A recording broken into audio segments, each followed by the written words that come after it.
ये तो जाकर एनडीए वालों से पूछिए कैसे महत्वपूर्ण। देखिए, जिस भाजपा को आप लोग इतना ताकतवर समझते हैं, ये देश मान रहा है, अमित शाह, मोदी वगैरह, अगर आप इनको गहराई से, करीब से अगर देखना, जानना, समझना चाहेंगे तो आपको पता चलेगा कि जहां पर इनके खिलाफ लोग या राजनीतिक दल खड़े होकर मजबूती से चुनाव लड़े और इनको हरा दिया, वहां पर कभी इनकी हिम्मत नहीं हुई फिर से खड़ा होकर चुनाव लड़ने की।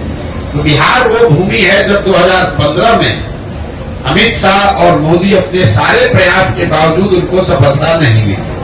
और वो जो डर है, वो इतना बड़ा डर है हारने का। जब आपको ज्यादातर जगह पर आसान जीत मिलती है, तो कहीं पर जब आप हार जाते हैं तो आप उससे डरते बहुत ज्यादा है। तो कहीं न कहीं भाजपा को ये डर है, भाजपा की लीडरशिप को, कि बिहार की जो राजनीतिक मैं कहूंगा पृष्ठभूमि है, यहाँ का जो सोशल फैब्रिक है, जो यहाँ समाजवाद की जड़ें हैं, वो इतनी मजबूत हैं या इतनी गहरी हैं कि भाजपा के लिए इतना आसान नहीं है कि पूरे बिहार को अपने एक मोदी के स्लोगन पर जीत लिया जाए। ऐसा उनको लगता है। सच्चाई क्या है ये तो भगवान जाने, लेकिन ऐसा उनको लगता है। इसीलिए वो इस तरह के गठबंधन, जैसे नीतीश कुमार के लिए अभी कुछ महीना पहले आकर यही अमित शाह ने मंच से खड़े होकर कहा कि बिहार की जनता, एक एक आदमी सुन लीजिए, चुनाव से पहले या बाद किसी भी हालत में नीतीश कुमार को वापस नहीं लिया जाएगा। इनके लिए भाजपा के दरवाजे हमेशा के लिए बंद।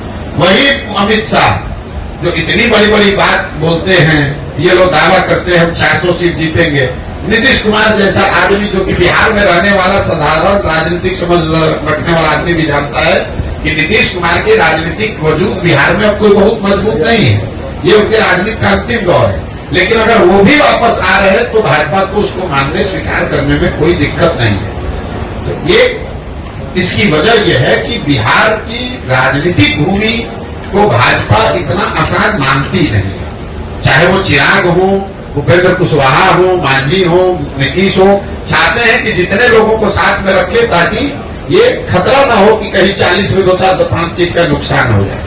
और दूसरा, ये बिहार के लोगों का दुर्भाग्य रहा है कि ये 40 सीट जो है, इसके लालच ने बिहार को बर्बाद कर दिया।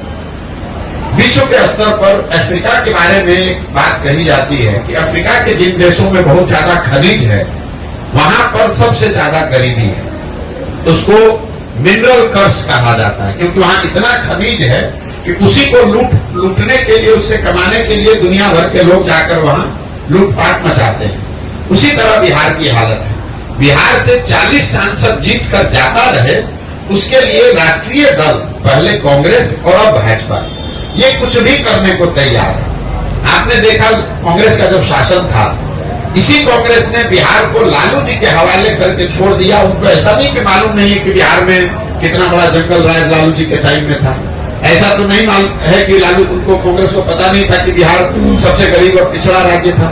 मनमोहन सिंह जी इतने बड़े इकोनॉमिस्ट थे, उनको ये पता नहीं था कि बिहार में कितनी परेशानी बदहाली है।